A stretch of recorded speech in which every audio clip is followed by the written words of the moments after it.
JPS Techno courses medical coding, SAP FICO, SAP ABAP, SAP Security. For contact. బలగంలో ఇంటి అల్లుడుగా అసలు పంతాలు పట్టింపులతో ఎంత చక్కగా చేశారు. ఆ నల్లిబొక్క పంచాయతీ ఎప్పుడైనా మీ జీవితంలో ఎదురైందా? అది నల్లిబొక్క పంచాయతీ కాదండి. అక్కడ చాలా మంది అట్లే అనుకుంటారు నల్లిబొక్క అని, కానీ విషయం నల్లిబొక్క కాదు.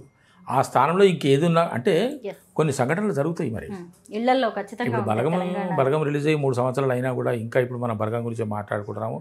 ఇంకా 30 సంవత్సరాలైనా బలగం గురించి మాట్లాడుకుంటాం. బలగం గురించి మాట్లాడుకోకుండా ఉండడం అనేది కుదరని పని. అది అంత హార్ట్ టచింగు, అంత సెన్సేషనల్. కాబట్టి బలగం ఎప్పుడు బలగమే. అది బలగంకు తిరుగులేదు. బలగం సినిమా నా భూతో నా భవిష్యత్తు. ఇది ఎవరు అన్నా ఎవరు అనుకోకపోయినా నా మాట ఏంటంటే ఇంతకుముందు లేదు, అటువంటి సినిమా ఇక ముందు రాదు. నోటెడ్ అండి. ఇది ఎవరు ఒప్పుకున్నా ఒప్పుకోకపోయినా నా మనసు చెప్తున్నది, ఇంతకుముందు అటువంటి సినిమా లేదు, ఇక ముందు అటువంటి సినిమా రాదు. మళ్ళీ ఎల్లమ్మ తీస్తున్నారు కదా వేణుగారు, ఏమన్నా మళ్ళీ మీకు అవకాశం వచ్చిందా? నాకు ఐడియా లేదండి. ఎల్లమ్మ గారు నాకు ఐడియా లేదు. ఎల్లమ్మ తీయటం ఖాయము. ఎల్లమ్మకు ఆయన వేణుగారు సిద్ధమవుతున్నారు. అంటే వేణుగారి మా తమ్ముడు వేణుగారి యొక్క సిస్టమ్ ఎలా ఉంటుందంటే పాత్రధారిని చూడడు, అతను పాత్రను చూస్తాడు. ఆయన సక్సెస్ కారణం అదే అని నేను అనుకుంటాను. ఇవన్నీ నేను చెప్పేటివన్నీ నా ఒపీనియన్సే, కేవలం నా అభిప్రాయము, నా మనసులోని మాటలు. అవి అందరికీ నచ్చాలని లేదు కదా. విమర్శించే వాళ్ళు ఎప్పుడూ ఉంటారు. చెప్పడానికి వచ్చాడా అని అనుకునే వాళ్ళు ఉంటారు, కరెక్ట్గా చెప్పాడు కదా అని అనుకునే వాళ్ళు ఉంటారు. వాళ్ళు ఉన్నారు, వీళ్ళు ఉన్నారు. అయితే వేణు అలాంటి దర్శకులే ఇంకొకరు ఉన్నారు. నేను పేరు చెప్పాను, ఎందుకంటే పేరు చెప్పడం భావ్యం కాదు కాబట్టి. ఉత్తమోత్తమ దర్శకుడు. ఆయన తీసిన ఏ సినిమా ఫెయిల్ కాలేదు. కారణం ఇదే. మీరు నా పక్కనే ఉన్నా కూడా, అంటే నేను ఆ డైరెక్టర్ని నేనైతే, మీరు నా పక్కన ఉన్నా కూడా, మీరు నాకు ఎంత కావాల్సిన వాళ్ళే అయినా కూడా ఆ పాత్రకు మీరు సూట్ కాకపోతే మీకు క్వశ్చన్ లేదు, మీరు మళ్ళీ తీసుకునే సమస్య లేదు. మీరు నాకు పరిచయం లేకపోయినా మీ ఫోటో నా దగ్గరికి వస్తేనో, లేక మిమ్మల్ని నేను ఎక్కడైనా చూస్తేనో, నా పాత్రకు మీరు కనెక్ట్ అవుతున్నారంటే మీరు పాతాళంలో ఉన్నా పట్టుకొచ్చుకుంటాం. అది కావాలి, అది కావాలి దర్శకుడికి. ఎస్, అది కావాలి. ఇప్పుడు వేణుగారు వెళ్తున్న సిస్టంలో ఏమిటంటే ఆయన పాత్రధారిని ఎప్పుడు చూడాడు. ఆయన పాత్రను చూస్తాడు, ఆ పాత్రకు ఎవరైతే సరిపోతారు. పాత్రధారి కోసం పాత్ర సృష్టిస్తాడని నేను అనుకోను. ఆయన ఒక పాత్రను క్రియేట్ చేసుకుంటాడు, ఈ పాత్రకి ఎవరు సూట్ అవుతారు. అదే ఆయన సక్సెస్. బలగంలో జరిగింది అదే. ఎంతోమందిని ఆడిషన్ చేశాడు. ఒకానొక దశలో ఒక దగ్గర ఫిక్స్ అయిపోయాడు. ఒక క్యారెక్టర్కి ఒకతనే ఫిక్స్ అయిపోయాడు. ఆయనకు షూటింగ్ డేట్ దగ్గరికి వస్తుంది. ఆర్టిస్ట్ ఏమో దొరకట్లేదు ఆ క్యారెక్టర్కి, అది మెయిన్ క్యారెక్టరు. చివరికి ఎట్టకేలకు ఆయన కాంప్రమైజ్ అయ్యి తప్పని పరిస్థితిలో ఒక అతను పెట్టుకున్నాడు. కానీ మనస్ఫూర్తిగా అతనికి లేదు.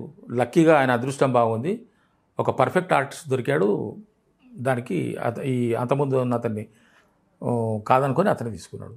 అట్లా ఉంటుందన్నమాట. బలగంలో తెలంగాణ యాసలో ఎంత చక్కగా అదరగొట్టారో, మళ్ళీ సంక్రాంతికి వస్తున్న సినిమాకి వచ్చేసరికి మళ్ళీ మిమ్మల్ని మీరు ఎలా మార్చుకున్నారు? అసలు ఆ గోదావరి స్లాంగ్ని వంట పట్టించుకోవడం, అంత అందంగా మాట్లాడడం సాధ్యమయ్యే పని కాదు. ఎప్పటికీ గుర్తుండిపోయే క్యారెక్టర్. దాంట్లో అవకాశం ఎలా వచ్చింది? ఎందుకంటే తెలంగాణ యాసలో ఇంత చక్కగా మాట్లాడిన మిమ్మల్ని మళ్ళీ ఆ పాత్రకు తీసుకోవడం అంటే కూడా మీరు న్యాయం చేస్తారని ఎంత నమ్మకం ఉంటే సాధ్యమవుతుంది? అయితే ఇప్పటి పరిస్థితుల్లో, స్టాండర్డ్స్ లేని పరిస్థితుల్లో, అవగాహన రాహిత్యం ఉన్నటువంటి పరిస్థితుల్లో, క్రమశిక్షణ లేని పరిస్థితుల్లో, బాధ్యత లేని పరిస్థితుల్లో చాలామంది వ్యవహరిస్తున్నా ఇప్పుడు కొన్ని విషయాలు చెప్పటం వల్ల వక్రీకరించే అవకాశాలు ఎక్కువ ఉంటాయి. నా భావనని, నా మనసులోని మాటని.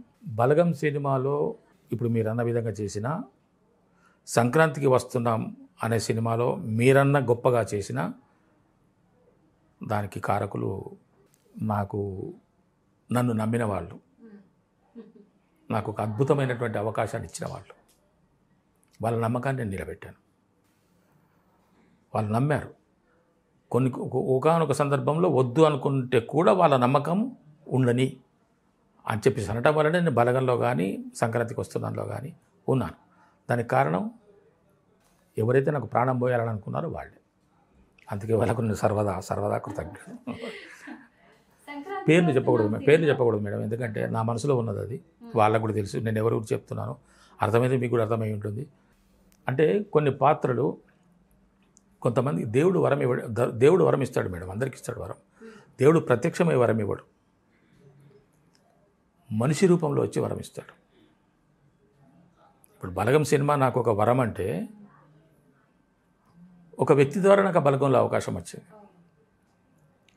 సంక్రాంతికి వస్తున్నాంలో నాకు ఒక వరం దొరికింది అని అంటే ఒక వ్యక్తి వల్ల నాకు ఆ వరం వచ్చేది. వాళ్ళే దైవం కదా. లేకపోతే ఆఫ్టర్ ఆల్ ఒక మురళీధర్ ఎక్కడ ఉన్న ఒక మురళీధర్ గౌడే కావాలని పట్టుబట్టడానికి కారణం ఏమిటి? వాళ్ళకు నాకున్న సంబంధం ఏమిటి? వాళ్ళకు నాకు ఉన్నటువంటి అనుబంధం ఏమిటి?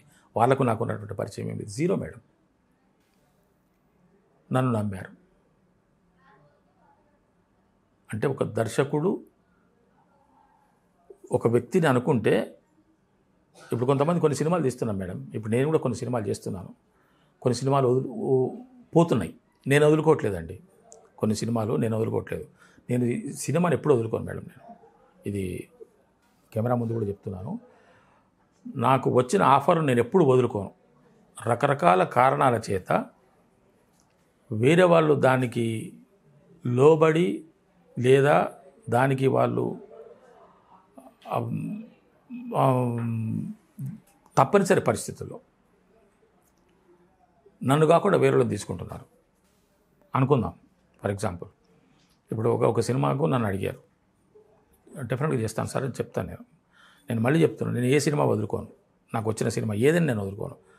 వాళ్ళ బడ్జెట్ ప్రకారంగా అనుకోండి, లేకుంటే వాళ్ళకు ఉన్నటువంటి ఆబ్లిగేషన్స్ వల్ల అనుకోండి, లేకుంటే వాళ్ళకు ఉన్నటువంటి వేరే ఒత్తిళ్ల వల్ల అనుకోండి. ఎందుకు లేండి సార్ మురళీధర్ గారు ఎవరు పెట్టుకుందాము అని చెప్పేసి అనుకుంటే, ఇప్పుడు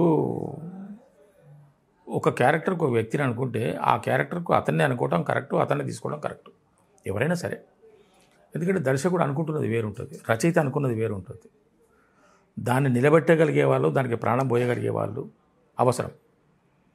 ఒక మహానటుడు ఉంటాడు, ఆ మహానటుడు కావాలనుకుంటే ఆ మహానటుడిని పెట్టుకోవాలి. అతను 1 కోటి అడుగుతున్నాడా, 10 కోట్లు అడుగుతున్నాడా, రూపాయి అడుగుతున్నాడా, కాలు గడుపులు పట్టుకునో, బతిమాలుకునో, బామాలుకునో, బుజ్జగించో, నచ్చజెప్పో, ఏదో చేసేసి అతన్ని కన్విన్స్ చేసుకుంటే నీవు సక్సెస్ నీవు నీ కథకి న్యాయం చేకూర్చిన వాడు అవుతున్నది నా అభిప్రాయం. అంటే బడ్జెట్ వల్ల అనుకోండి, కొన్ని కారణాల వల్ల అనుకోండి, కొన్ని సినిమాలు పోతున్నాయి. అయినా ఇప్పుడు నేను చేస్తున్న సినిమాలు అద్భుతమైనటువంటి సినిమాలు చేస్తున్నాను. మంచి క్యారెక్టర్స్ వస్తున్నాయి, కథలో భాగమైనటువంటి క్యారెక్టర్స్ వస్తున్నాయి. ఒక కథకు మూలమైనటువంటి క్యారెక్టర్సే ఇప్పుడు వస్తున్నాయి. ఫాదర్ క్యారెక్టర్స్ నుంచి కూడా నన్ను తప్పిస్తున్నారు. వేరే క్యారెక్టర్స్ వస్తున్నాయి, వేరే గెటప్స్ వస్తున్నాయి. ఒక సినిమాలో ఇప్పుడు నేను ఒక భూత మాంత్రికుడిగా చేస్తున్నాను, ఒక సినిమాలో క్రిస్టియన్ ఫాదర్గా చేస్తున్నాను, ఒక సినిమాలో ఒక ఊరిలో అమాయకమైనటువంటి ఒక గ్రామీణుడిగా చేస్తున్నాను. ఇవన్నీ విభిన్నమైన పాత్రలే. ఈ సినిమాలన్నీ రిలీజ్ అయితే మీకు తెర మీద ఈ రిలీజ్ అయ్యే సినిమాల్లో 10 సినిమాల్లో నేనే కనపడతాను మీకు. ఒక ఆర్టిస్ట్ ఏం కోరుకుంటాడో అవన్నీ మీకు దక్కుతున్నట్టున్నాయి అలాంటి పాత్రలు. దక్కుతున్నాయి. ఇప్పుడు చేస్తున్న ఇప్పుడు ఆల్రెడీ నేను చేసిన సినిమాలు 6 ఫస్ట్ కాపీ సిద్ధమై రెడీ టు రిలీజ్ ఉన్నాయి.